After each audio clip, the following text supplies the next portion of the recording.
welcome to the latest edition of Old Brother. Good title. With me, Paul Hanley. And me, Steve Hanley. Yeah, and joining us today is somebody who's fully appreciative of the genius of that title, I'm sure. It is the legendary Mr. John Niven. We're looking forward to this one, aren't we? No pressure there, is there? We're looking forward to this guy at the end. Well, that was a pile of shite, wasn't it? No, How are you, John? You all right? I'm very good, guys. Good.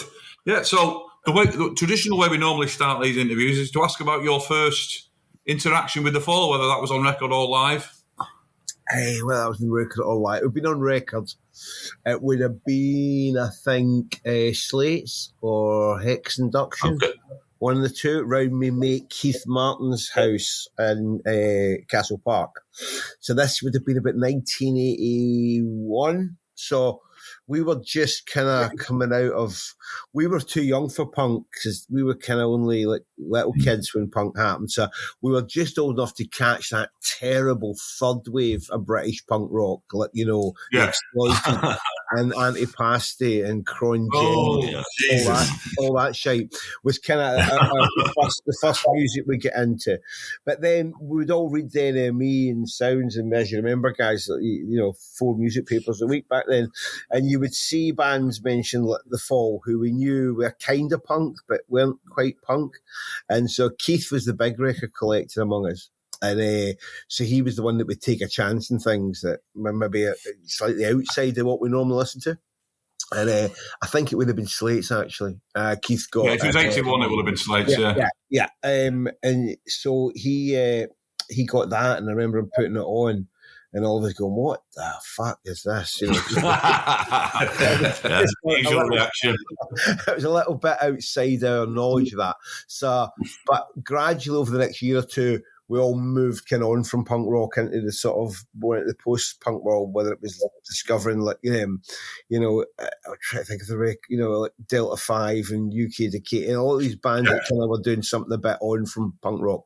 And so by the time you got to like 1984 and you're getting towards the Brick Smith sort of era of the group, you know, everybody was massive Fall fans by then. You know, and I think the first time I saw you guys for live would have been the QM Union in Glasgow in about 85, maybe. They'd gone downhill by then. That was the kind of introduction with this is mental. But you know, there was like a lot of the music you end up loving. It takes a little bearing with, you know. Yes. I mean, we're sticking with, I think, is if you get it straight away, you get involved with it pretty quick, don't you? So that thing in the great old days, I mean, the kids today won't understand this, but like when you bought an album and the first tracks you loved were the stuff you knew that was singles or whatever, and the kind of weird tracks at first you're like, oh, I'm not having that. And then, of course, they become your favourite tracks, don't they? The ones that are initially tough to get into. Definitely, yeah. I mean, there's a lot, especially with The Fall. I mean, some of them are pretty difficult to get. I'm still working on getting into On This Day. Now, I'm nearly there. I'm going to start liking it soon rather than just experiencing it. I think is probably the way to talk about this day. So it's an experience, isn't it? So you were in a band yourself, I believe. You were. I was, yeah. From the age of about kind of 14 to about 24, I thought that's what I was going to do. I was going to be a rock star, you know. It was all going to be good. Wishing Stones, that's right? Yeah, that's right. Were you any good? It wasn't bad. I mean, we were kind of a bit Television, a bit Creedence, a bit the band, all those sort of American guitar groups were sort of reference points. That's pretty cool for 14-year-olds. That was the band I was in ultimately. I was about 20. Right, okay. I was 21, 22 at that point. No. Oh, God, when I was 14, I was in a shithouse punk rock band called Suspect Device. Yeah. Had you heard Stiff Little Fingers at all? Of course we had. And, we did our first gig, that band, in my dad's garage. which was a wooden normal garage. My parents went away from You it. do realise that they're supposed to be called rehearsals rather than gigs if they're in a garage. We did that. Let's do this show right here. Because we were 14, 15, and we thought we'd get a gig in a pub, and of course we couldn't even get in the front door of the pub, let alone get a gig in it. So my parents stupidly went away for the weekend and left me in charge. So I thought, we'll do a gig. So we crammed about 50 14-year-old kids into the garage and went mental, which was broken up by my grandmother who lived along the road, who came out with a broom and was chasing all these punk rock kids out the How did you think you were going to get away with that? This is the thing. What was I thinking? But my gran didn't grass me up, but of course I hadn't thought about the volume through the wooden walls of a garage. So one of the neighbours said it was the worst thing they'd heard since the war.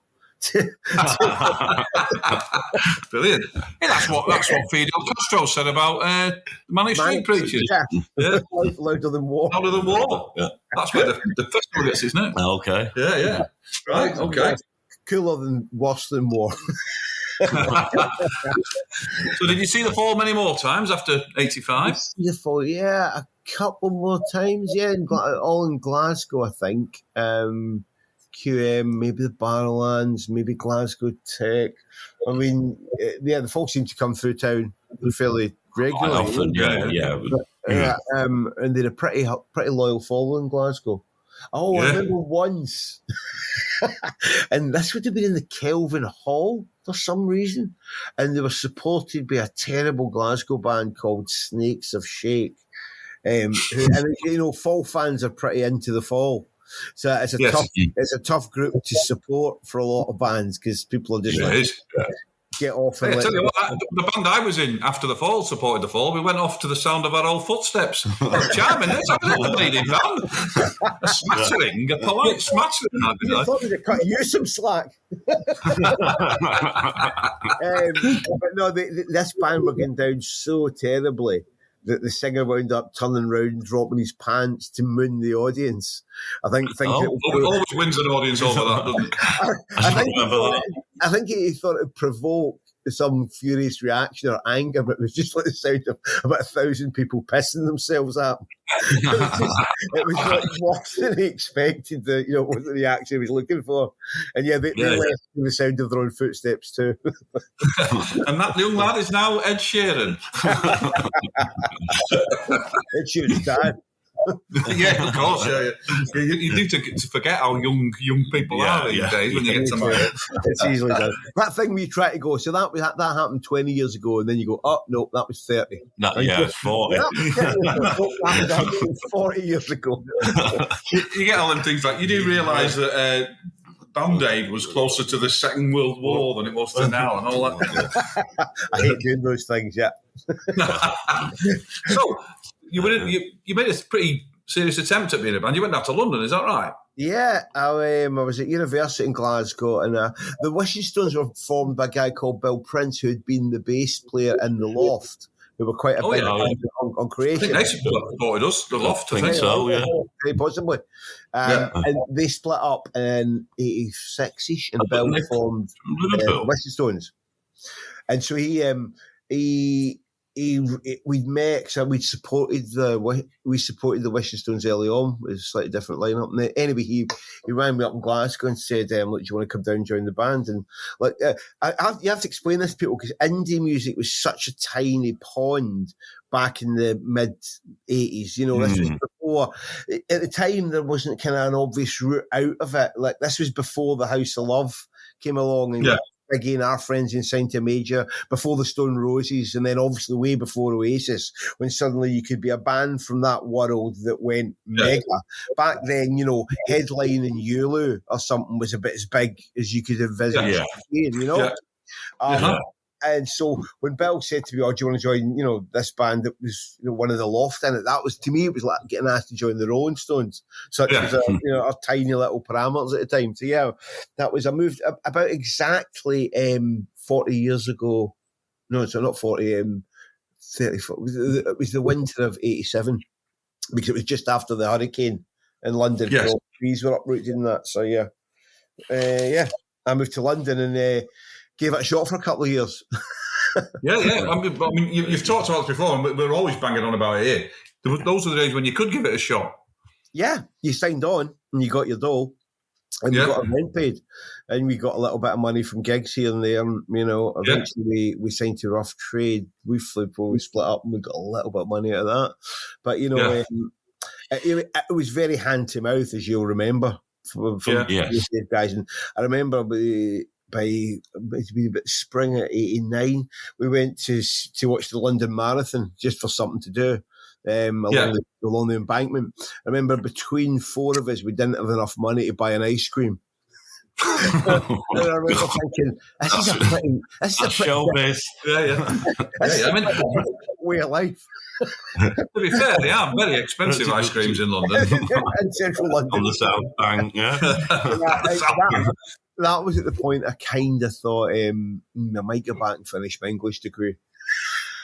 It's funny that, because you went from there to A&R at a time when the music business was awash with money, wasn't it? Yeah, that was just crazy timing. So I'm back in 91 and finishing my degree, and then I was sort of looking for a job, and because I guess by that point I'd gone to uni, dropped out for 2 years, and then gone back to uni. I was maybe 23, 24, and I'd never had a penny in my life, so I was quite keen to earn some money finally, but I was also really fucking lazy.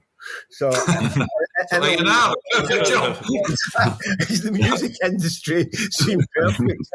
I started working for a little indie label in Glasgow in like 92. And then after a couple of years of that, I got hired by London Records, which was part of Polygram at the time, to go down and work in marketing there initially. So I moved back to London in 94. But obviously in much more elevated circumstances than I'd been there with the band a few years earlier. Yes. And then, after a little while, I moved. You could afford an ice cream. We certainly could. If only we'd stuck to ice creams, my friend.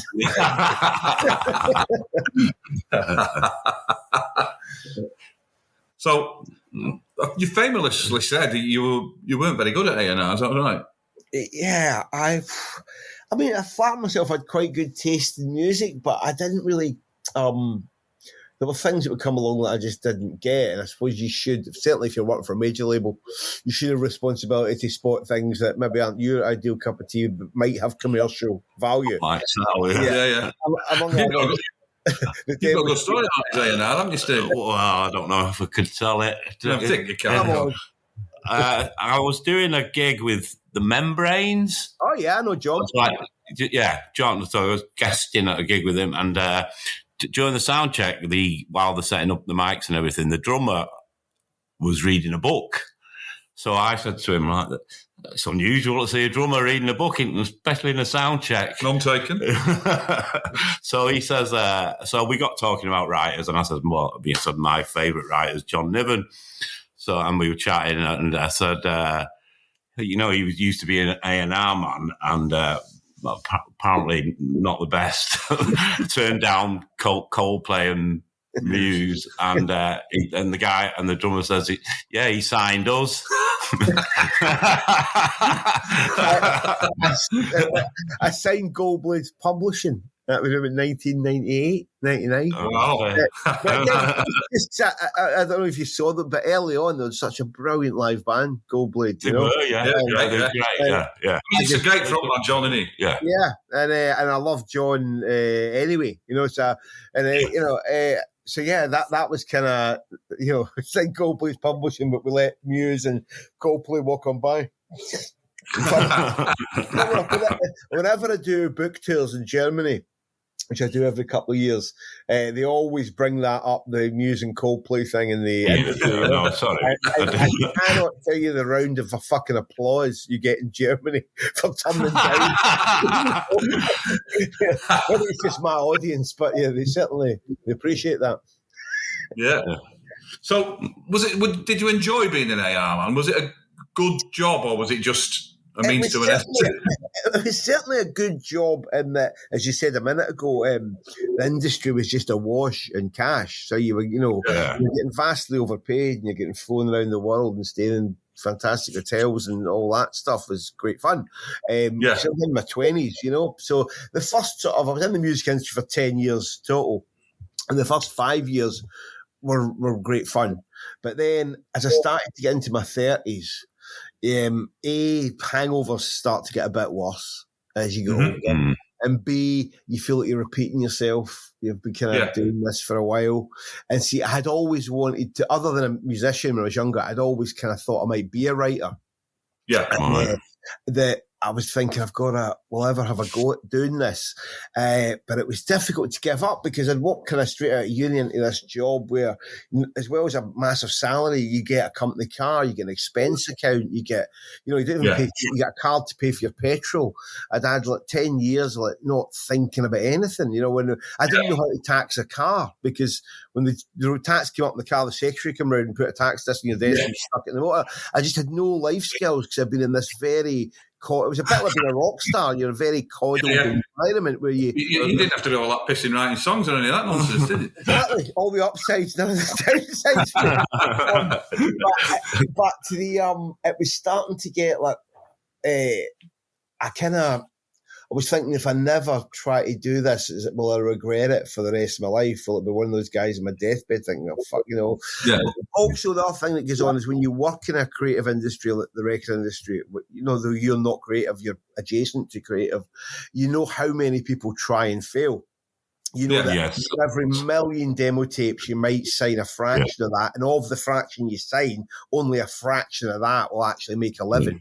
And only a fraction of that fraction of the fraction will actually get rich. So it was kind of it seemed to me like being a novelist, trying to become a writer was the same odds, maybe even big, like you're kind of doomed to fail.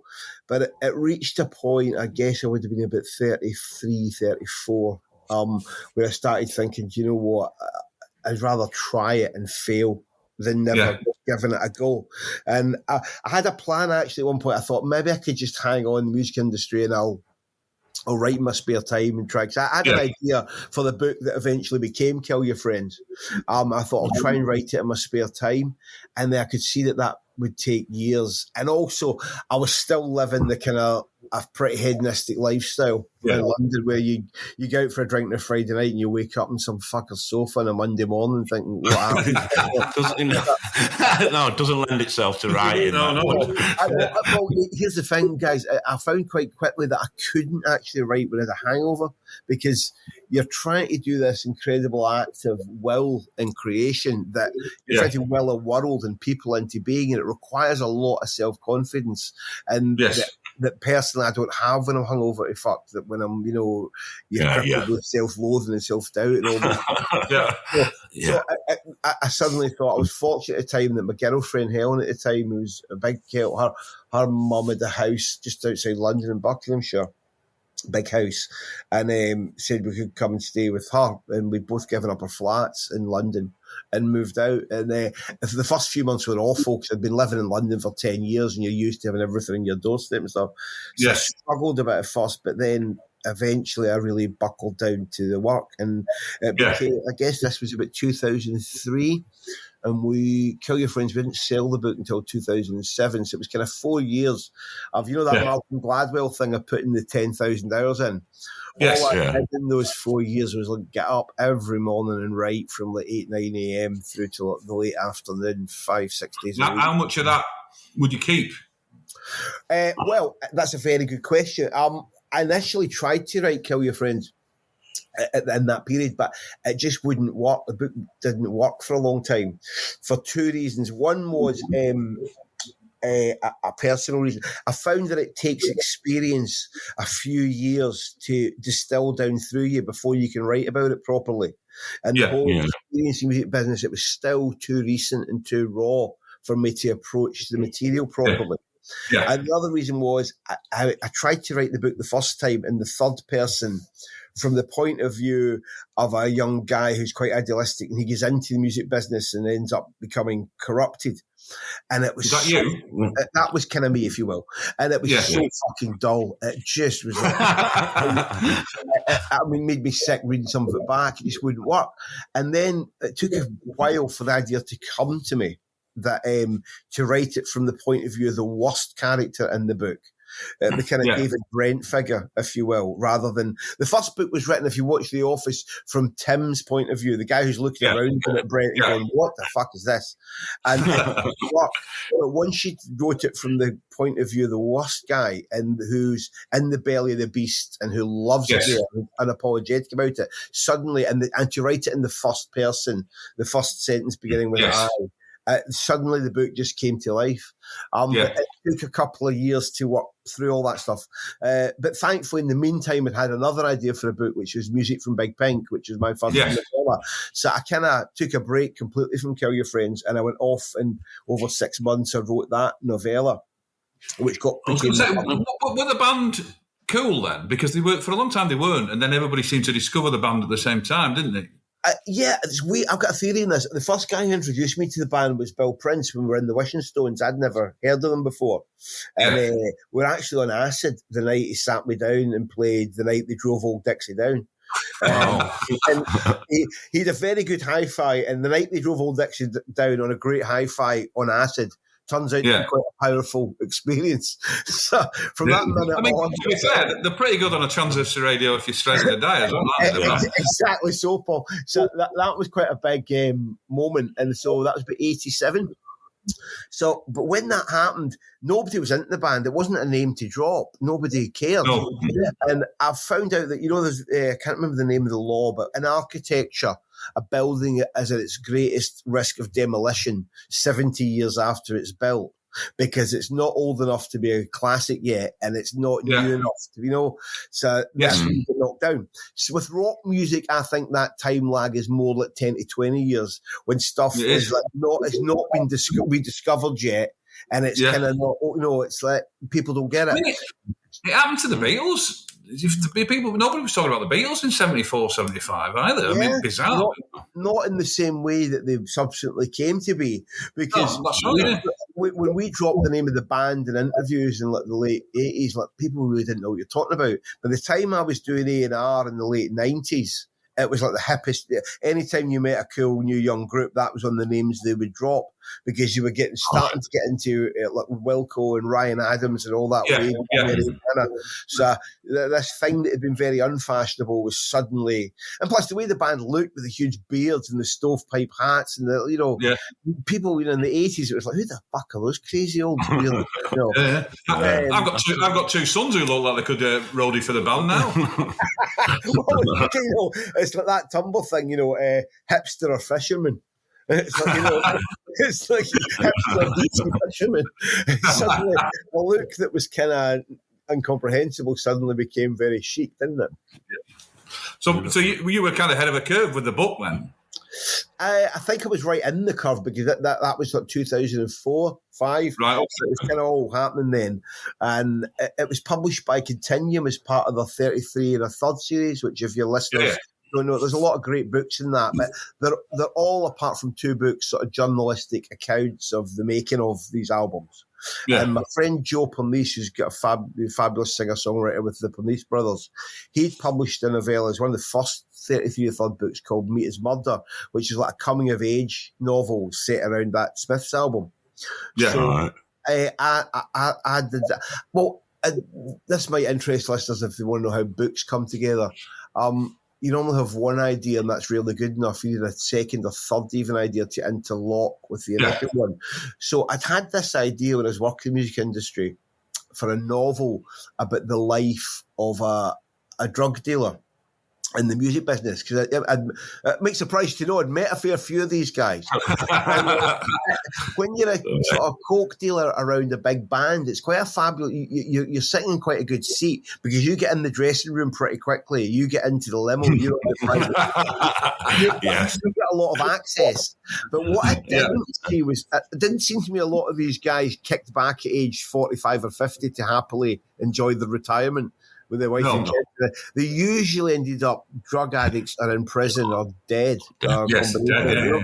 So that life arc seemed to me quite interesting, from being this fabulous guy in your mid-20s to a sort of broken ruin in your mid-40s. But then I had the idea that my problem is with setting it around a fictional band, unless you get, it's so hard to get that right. We've already. It's really difficult, isn't it? And you get it a bit wrong, it's like Rock Follies or something that's just. Yeah. It's not been done very often, has it? No. Spinal Tap, obviously. Well, Spinal Tap in the movie world, or if you're looking at fiction, I think Roddy Doyle's The Commitments, and after that, Commitments is good. Yeah, a pretty short list of. I think the Commitments wouldn't have worked if they'd been successful, though. I don't think. I think the great thing about Commitments is they never actually got anywhere. Yeah. Well, in Kill Your Friends, what it did was. Have you seen Still Crazy? Yeah. Again, that's pretty good. But it's tough. And when I wrote Kill Your Friends, what I did was I kind of had 3 or 4 fictional artists in there, but they were surrounded by so many real bands. At the time, that kind of made it work. So, but with this music from Big Pink, I thought I'd really like to set this around a real group. So, and I chose the band because I knew their music and I loved it. And also, I thought that period and that setting, Woodstock in the late 60s, before it became all commercialised, I thought was interesting. So, I thought to set it around the band in that place and time. And with that kind of through story would be interesting, and pitched it to 33 and Third, and thank God they took a chance in it. Brilliant. It took them. I think I submitted my proposal in about May or June that year, and they came back and said, I was so fucking broke by that point. I cannot tell you. I was sort of googling teaching jobs and saying to my missus, okay, I'm going to have to go off and become an English teacher. So, no disrespect to English teachers, fabulous profession. The fact that she laughed in my face for 5 straight minutes when I said that, maybe that I would not be the best teacher. And then it was like 2 weeks before Christmas, I got an email from Bloomsbury Continuum saying we're going to do the book. And it wasn't a huge advance, but it was enough probably to get me through the next 6 months. And then that time, when the book came out, I was kind of, all this time I've been trying to get a book agent. And I thought, well, maybe this Continuum book the band book will get a good review somewhere. And sure enough, we got a brilliant review in the New York Times. And I got an agent off the back of that. And then I finished Kill Your Friends, and and I thought, wow, this is all it's all going to be falling off a log from here on. And then, of course, Kill Your Friends was turned down by 18 publishers, because it was just so fucking offensive. And nobody was going to do it. And then right at the 11th hour again, Random House, William Heinemann, God bless him, Jason, Arthur's my old editor there, came in and said, I want to do this. And then another publisher, John Murray, I think, came in too, and they wanted to do it. So we had 2 companies interested, which suddenly we got a decent enough advance. And then the book came out and did very well. And here we are, lads. Yeah. We're going to have to talk about Steven Stelfox. He is one of these great characters, isn't he? Yeah. Oh, he's awful. He's appalling. But I think you've said that before. That awful people are much more interesting to read about, aren't they? Well, I didn't say it. It was Billy Wilder who said that he doesn't get, because I also work as a screenwriter in LA, and one of the notes you get a lot, and executives try and deny it because I don't know how you can keep saying this when we've had TV shows like we've had in recent years, whether it's Breaking Bad or The Sopranos, you still get this thing, can we make this guy more likeable? You do hear it all the time. Yes. Billy Wilder's thing is they don't need to be likeable, they just need to be interesting, Yeah. So my thing with Stelfox was, the way the character kind of worked was that he'll say 4 or 5 things absolutely outrageous. This is the worst person who ever lived. But then he will say something, usually about whether it's music industry or pop culture and boy band, that's bang on what you think. Definitely. Robbie Williams. That's fantastic. Robbie Williams at the Brits. I don't know. There's a Robbie Williams book came out a few years ago, and I knew that. I was asked for a meeting years back with Guy Chambers, who I think was trying to talk Robbie into doing a musical of Kill Your Friends. And this is me. I don't know which Robbie Williams book he's in, but I did see it at the time. Guy Chambers talks about, he gives Robbie Williams Kill Your Friends. Oh, God. Robbie Williams gets as far as his own appearance in the book at the Brit Awards. in 97, where he's described as being recently sober and he's got fuck all, he's got nothing, no booze, no beer. The rest of his life. The rest of his life forcing some minute to drink fruit juice and play cards with them while staring at his asses because and it's just, this was just so real for Robbie, he had to just shut the book.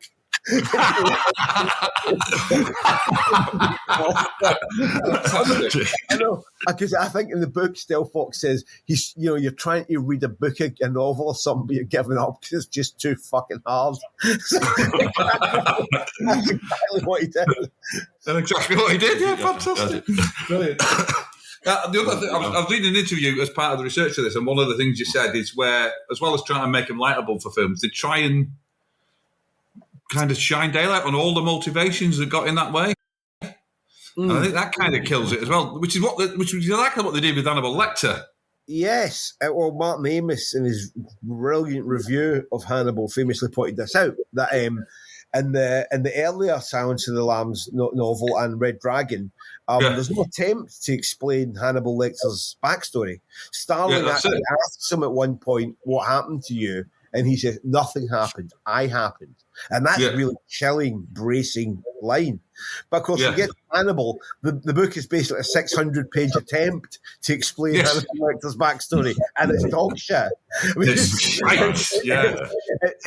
amusing read in the right frame of mind, but it's dog shit, So the thing of over, I mean, one of the great backstory lines in cinema is in Casablanca, when somebody asks Rick, what brought you to Casablanca? And his reply is, my health, I came here for the waters. And they say, what are you talking about? We're in the desert, there's no water. And he just goes, I was misinformed. And what that reply is saying is, don't fucking go there. It's too dark. Yeah. Not, whatever led me here, I am not going to be talking about. And that's powerful, in story. It is, yeah. In a way that a lot of writing often isn't. No, the best one's the Magnificent Seven when he says, "Where have you come from?" Points behind him. Where are you going to? Points in front of him.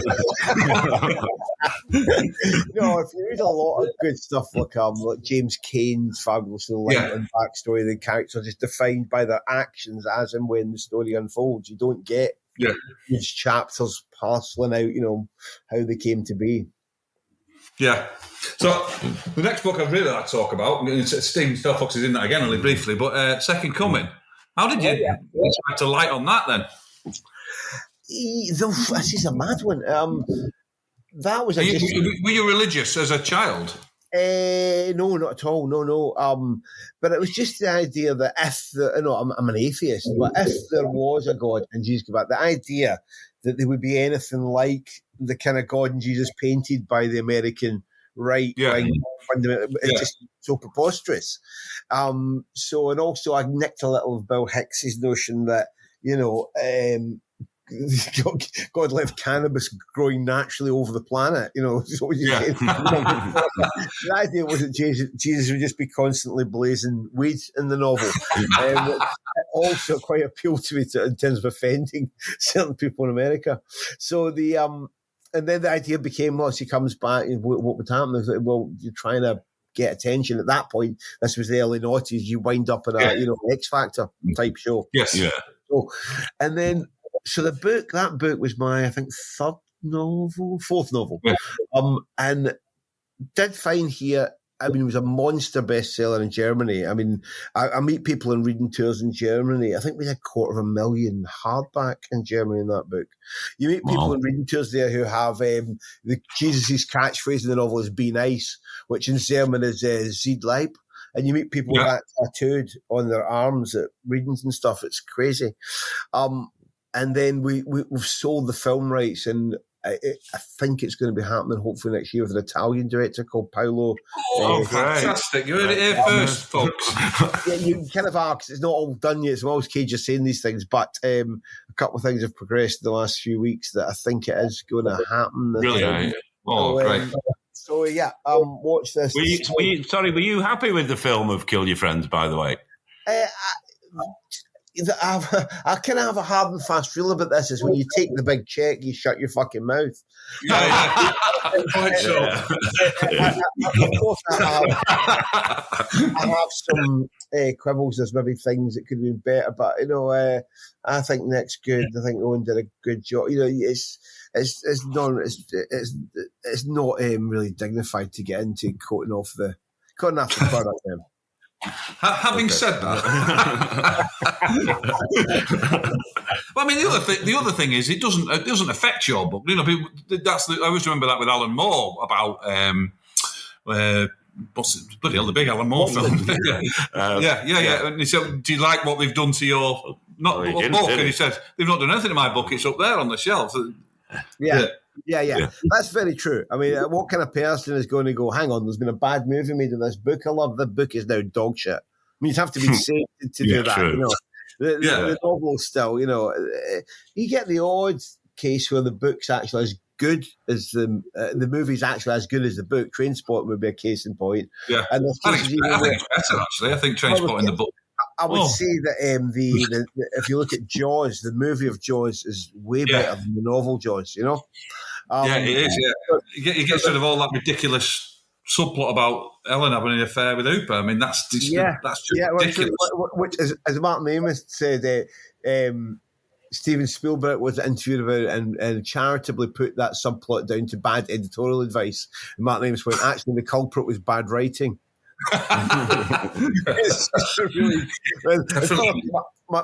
My daughter Leila, who's 16 now, but when she was about 12, 13, she saw Jaws with me and she's obsessed with it. And she begged to read the book, so I gave her the novel. And she just, when she reached the bit about the love affair between Brody's wife and Rupert, she just came storming into it and went, "What the fuck?" She was genuinely enraged. Yeah. Good. I should think so and all. Did he write that after and stick it in to sort of appeal to airport readers? I think it was a publisher note in that they were trying to have a bestseller and there was no sex in it.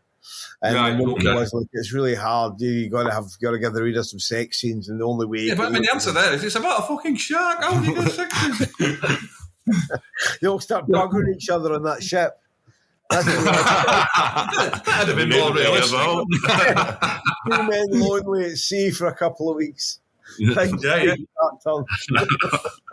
I mean, if you got, because I suspect 90% of the world went back to the book after the film, and it must be really disappointing.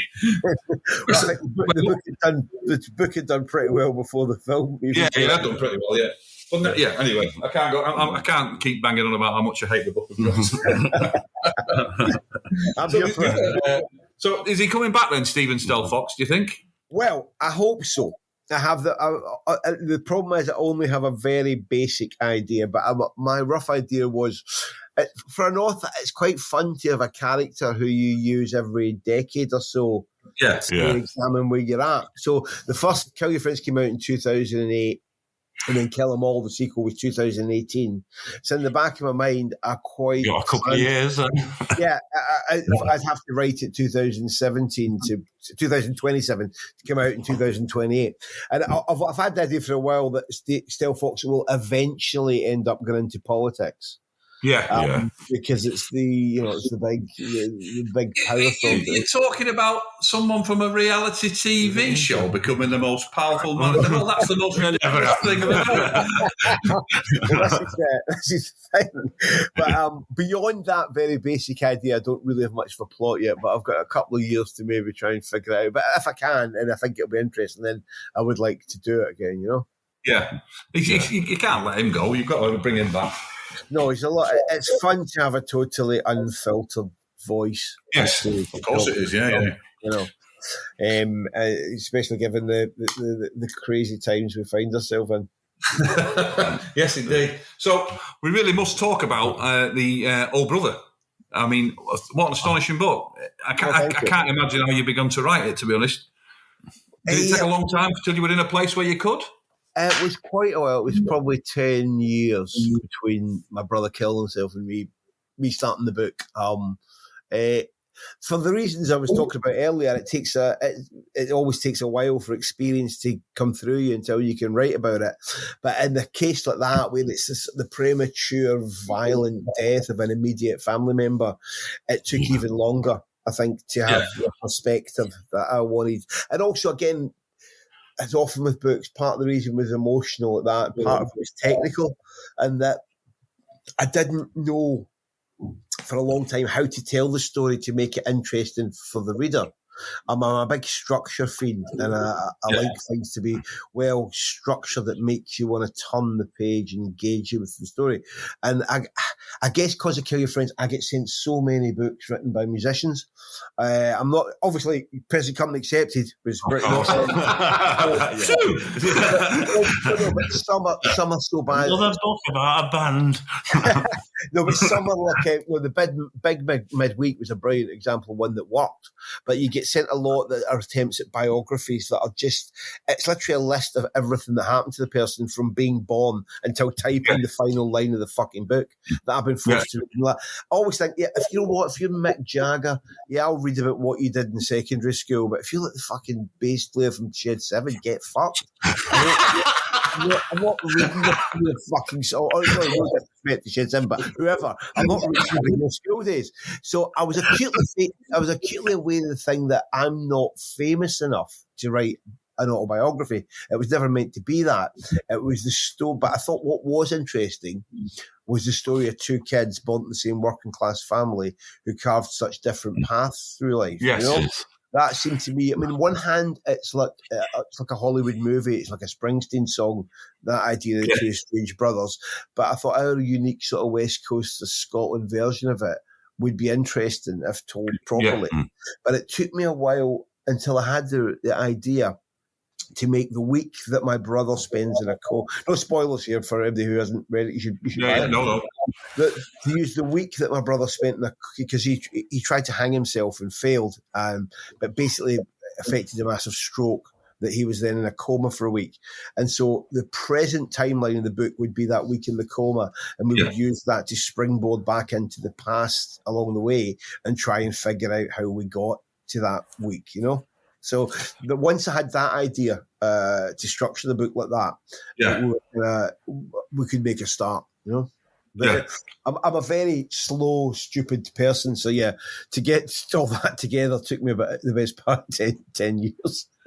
Well, I mean, it must have took a lot to process. I mean, was that a difficult process to make it from, which is obviously a very painful thing, into a book? Did that help you, do you think? I'm leery about the use of catharsis and closure and things around writing. I love James Elroy, the American criminal, had a great quote when he said, "I'd like to find the guy who invented closure and put that word in a plaque and stick it up his ass." I don't think that's what happens when you write about things. I'll come on to what I think does happen in a sec. It wasn't emotional. People, I think people have a misconception of what goes on at the desk. It's not like you have to come to the desk quite dry-eyed and businesslike. Or you're not going to get the job done with the right level of detachment. So now and again, you're touching memories that are a bit difficult, but rather than closure or catharsis, I think what happens is it's a very privileged thing to be a writer, because I get to sit at my desk and spend long stretches of time communing with my dead, whether it's my brother or my dad. And that's a privilege for a lot of people who have jobs and, family life, and they're not really afforded that, So I guess what some people get in therapy or in, religion, I kind of get at the desk, It's a great privilege. It helps you. I spend a lot of time I spent a lot of time writing the book in my brother's mental company and my dad's, and there is a there's a therapeutic benefit to that for sure. Yeah, because your dad comes across great in the book. My dad was a good guy. He was a lot of fun. He had his flaws, of course. He was a product of his generation. He was probably way more short-tempered than most people are with their kids, these days. But, he was a good guy. And I think that comes across in the book. The fact that I had a pretty fully realised relationship with my dad. We knew we loved each other and we'd said it, and there was nothing unsaid between us or painful. Whereas that wasn't the case for my brother, and I think it was the pain. My brother, my dad died. Neither of us were parents, and he didn't. Neither of us understood that notion of unconditional love that you have with your kids, So I think my brother felt that my dad died at best thinking he was a waster, and at worst maybe, genuinely disliking him. And I know that wasn't the case, but the pain of that sort of powered my brother into a lot of the destruction that came his way in the second half of his life. Yeah.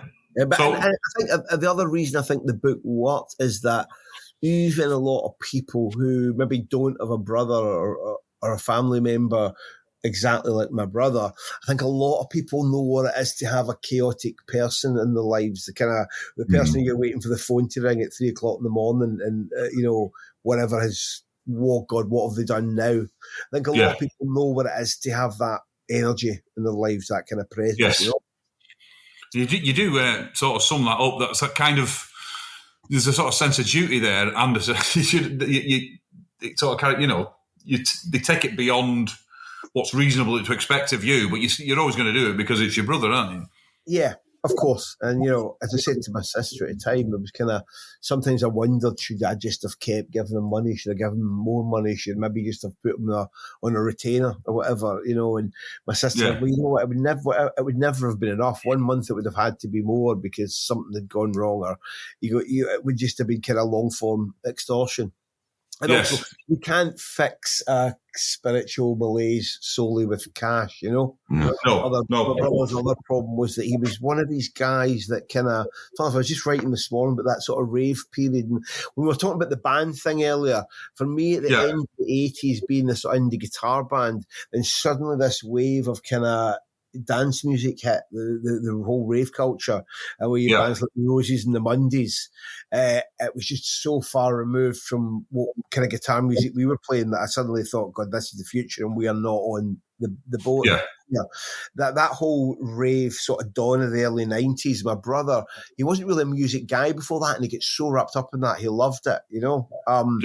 The euphoria of clubbing, and that sort of became his lifestyle. And a lot of people set up record companies in that period. This was back when you could do a little dance label and sell 5,000 12 inches a week or whatever you were. This was back before, because, there weren't, it was before there was more people making records than there were fucking buying them.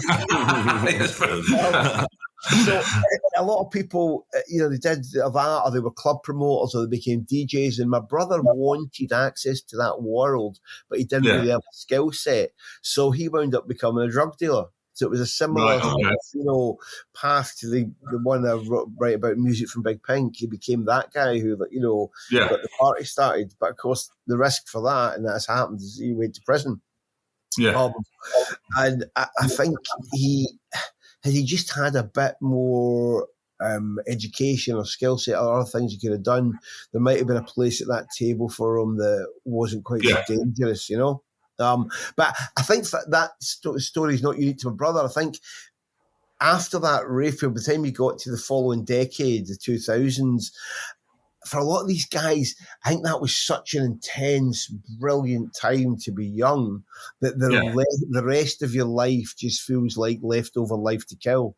That the glory days are so truly past that there's not going to be an act two. And I was very fortunate because I had such a good time in my 20s and early 30s that I was really, really fortunate to stumble into an act two in my life in my mid-30s, that I was finally doing exactly what, I felt I'd been put here to do, So it's not to say goodbye. I'm not conscious of that either, that I don't sort of get down in here and kiss the floor of my study and think, thanks. The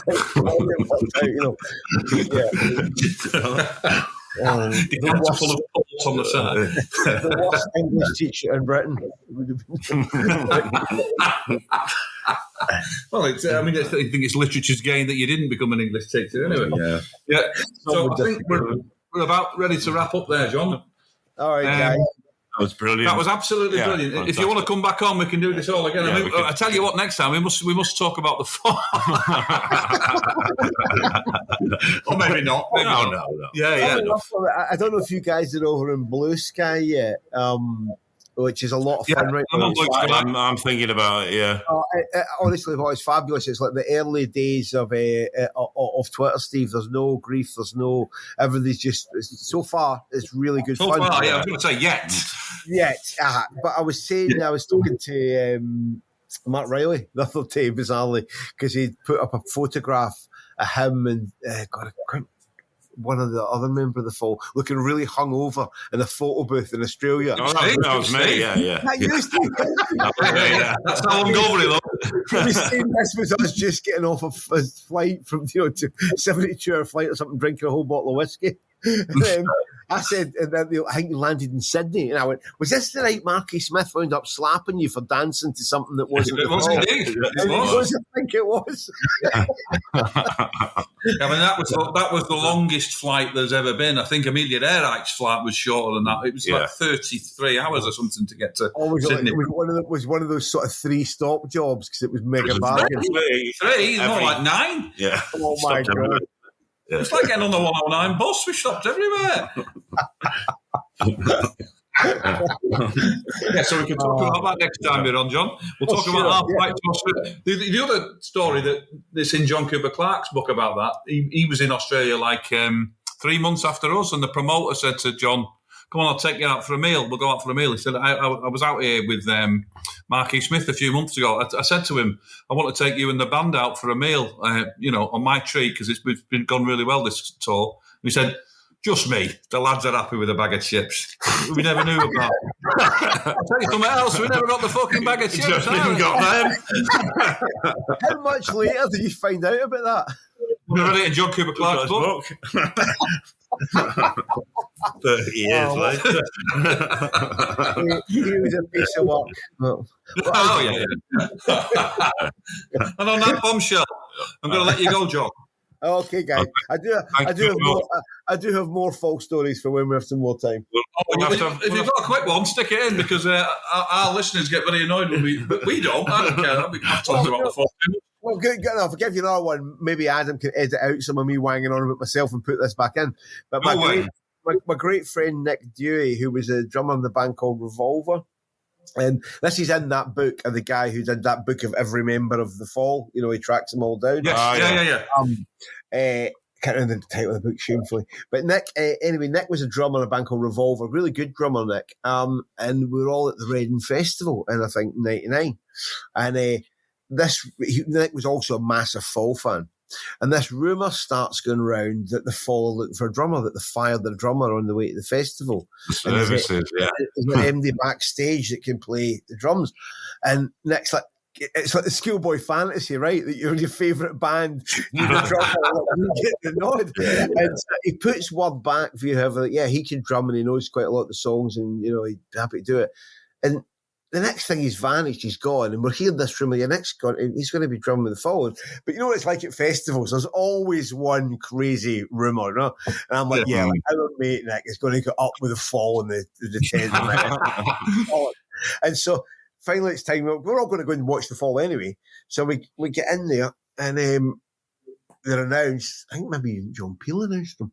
Because I had a bet going, my mate Sean Rowley, the DJ, and I'd bet there's no way this is real. And Sean's like, I'm telling you, it's going to happen. It was 20 quid bet, and I'm stood there, and I think I'm holding the 20, and we look up and we see the band coming on, and right at the back is our mate Nick, looking absolutely ashen faced, like he's been through stumbling onto the stage, and Sean just takes the 20 out of my hand. And I'm like, holy shit. He does the set. I can't remember what the first number was, but obviously Tom Thomas were involved. And Marky Smith is up grabbing Nick's hands while he's trying to drum and trying to debate. But he gets through the set and it's fine. So we see him, he comes backstage after it, and we're all like, I'm going berserk. Couldn't believe it. And I went, how did that, talk me through it. Talk me through how that went. The tour manager comes and gets him, takes him backstage. you're going to be drumming with the Fall. We're on the big tour bus, the windows all blacked out. He goes on, it's like, the air is so thick with smoke, they're all just smoking there. Back in the days when you could smoke, it's just like Vietnam with the fucking smoke. He goes, it's also a boiling hot summer day. He gets through and he goes, they're all sort of stripped to the waist, sweating with fucking tits off in this half-empty Scotch bottle on the table. He says, Mark Eastman's very pissed out his head, and they're talking about what songs they're going to do, and the guitar player starts trying to show Nick that he's playing it, and like Nick's drumming the case, and like Marky Smith and the guitarist, I can't remember which guitarist it was, they get into a row about the tempo of the song. It ends up with them rolling about in the floor of the aisle of the bus, beating the shit out of each other. Somebody gets a bust nose and there's bare chest covered blood. Next, just sitting there going, "What have I fucking done? What's that? What's happening?" This is the rehearsal. Did you say don't meet your heroes? Don't. The rehearsal's literally a whiskey-addled fist fight. And he says, and then the two managers and repairs goes, "Right, you're on now." Next. So he said he just had to get, But he said after the moving his hands in the toms, Mark C. Smith, he moved off and then started adjusting the knobs and all the amps. He's like, I wasn't the only one getting it. These guys. No, not at all. No. That will have been nothing to do with the fact that it was his first gig or anything like that. That's just what Mark did. Yeah, but he said one for the. So I was going to ask, did he pay him? Oh no, bollocks, no. Never saw a penny to this day. Hey, you get paid a bloody fortune for them gigs, eh? That's outrageous. That's outrageous. Yeah. That. But doesn't sound like Mark that really, does it? It would not. I would have thought he'd have paid him. Yeah, I would have. Maybe I might be wrong, completely wrong there. I'll have to ask Nick. I'll ask Nick. He'll follow up with an email. Yeah, please do. Yeah. Don't want the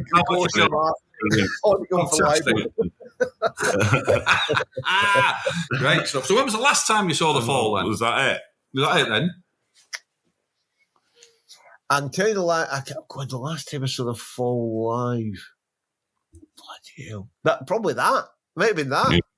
The first time was like 85 and the last time was like 99, 2000. Well, after the period I was telling you about when I moved out of London, I go to far less gigs, Yeah, of course. And then being older and then starting a family, so I just don't know. It's possible another festival would we have gone to see the Fall? I don't know. That's the last one that sticks in my mind. Funny that, yeah. That would stick in your mind. It's never the same. One of your mates wasn't in the band after that. I had a very similar feeling around 1998. It was never the same, and I didn't know anybody in the band. I'm sure you're going to get dogs abuse for this, but this guy's not a real Fall fan. What did you have him on for? He's a cretin. Right then. That takes us up to an hour. That's brilliant, that, John. Yeah, thank you. Thank you very much. Appreciate that. Yeah. Steve, brilliant body of work. Keep it up, mate. Yeah. It's been really good fun, lads. And I hope we talk again. Thanks for listening to this episode of Old Brother. You can find all our previous episodes on YouTube and wherever you get your podcasts. We'll be hosted at shows.acast.com/old-brother.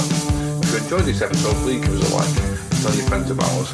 Episodes are released every second Friday, so watch for the next episode in 2 weeks. See you next time, and remember, if you're driving, take your car. Ta-ra.